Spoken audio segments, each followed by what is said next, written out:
আজকে আমি হাজির হয়েছি, দেখতেই পাচ্ছেন কিছুটা বেতো শাক নিয়ে। তো এই বেতো শাকের আজকে আমি একটা ভাজার রেসিপি আপনাদেরকে করে দেখাবো। এই যে দেখতেই পাচ্ছেন আমার মেয়ে কিন্তু মাঠ থেকে এই বেতো শাকগুলোকে তুলে নিয়ে এসে। তো নমস্কার বন্ধুরা, আমি সোনালী ঈশান মাম্মাস কিচেনে আপনাদের সবাইকে স্বাগত জানাচ্ছি। তো আজকে আমি এই বেতো শাকটা নিরামিষ একদম ভাবেতে আমি এটাকে বানিয়ে আপনাদেরকে দেখাবো। আশা করি ভিডিওটা আপনাদের সকলেরই ভালো লাগবে। আমরা রেসিপিটাকে শুরু করি। তো ঢাকাটা খুলে দিয়েছি, আর দেখতেই পাচ্ছেন বেগুনটা কিন্তু আমার খুব সুন্দর ভেজে নেওয়া হয়ে গেছে। এবারে কিন্তু আমি কুচে রাখা বেতো শাকটাকে এবার এর মধ্যে আমি দিয়ে দেবো। আপনারা চাইলে কিন্তু আবার একটু তেল দিয়ে নিতে পারেন, তবে আমি তেল দেবো না, কারণ যেহেতু বেগুনে কিন্তু প্রচুর কিন্তু তেল টানে। তো এর থেকে কিন্তু পরে তেলটা আমাদের ছেড়ে দেবে। তো আমি বেতো শাকগুলোকে সম্পূর্ণ দিয়ে দিচ্ছি, দিয়ে আবার এটাকে মিক্স করে নিচ্ছি। আর আমি কিন্তু হলুদ কিন্তু আর দেবো না, সামান্য একটু নুন, জাস্ট আমি এর উপর থেকে একটু নুন ছড়িয়ে দিচ্ছি,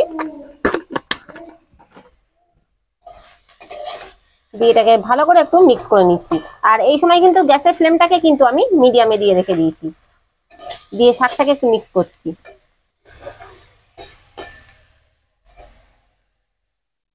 তো এই যে শাকটাকে কিন্তু আমার ভালো করে মিক্স করে নেওয়া হয়ে গেছে। আর খুব কিন্তু বেশি একটা ঘাটতে যাবেন না, তাহলে বেগুনগুলো কিন্তু সব ঘেটে যাবে। এবার আমি গ্যাসের ফ্লেমটাকে একদম পুরো লো করে দিয়ে ঢাকা চাপা দিয়ে শাকটাকে আমি ভেজে নিচ্ছি।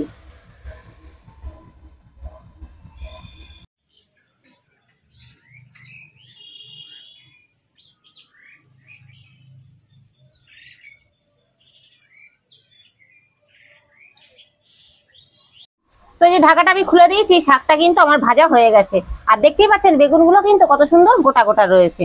এবারে আমি এই যে সামান্য একটুখানি চিনি দিচ্ছি, কারণ যেহেতু শাক একটু চিনি না দিলে কিন্তু দেখবেন ভালো লাগবে না। তো আমি কি করছি, এইভাবে করে একটু নেড়ে নিচ্ছি। আর যেহেতু আজকে সরস্বতী পুজোর বিসর্জন, তো তার জন্য কিন্তু প্রচুর পরিমাণে মাইক বাজছে, আপনারা হয়তো বুঝতেই পারছেন।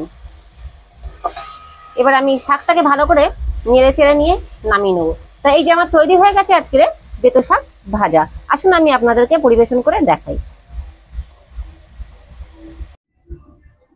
তো এই যে দেখতেই পাচ্ছেন আজকে তৈরি করে নেওয়া হয়ে গেছে আমাদের বেতো শাক ভাজা।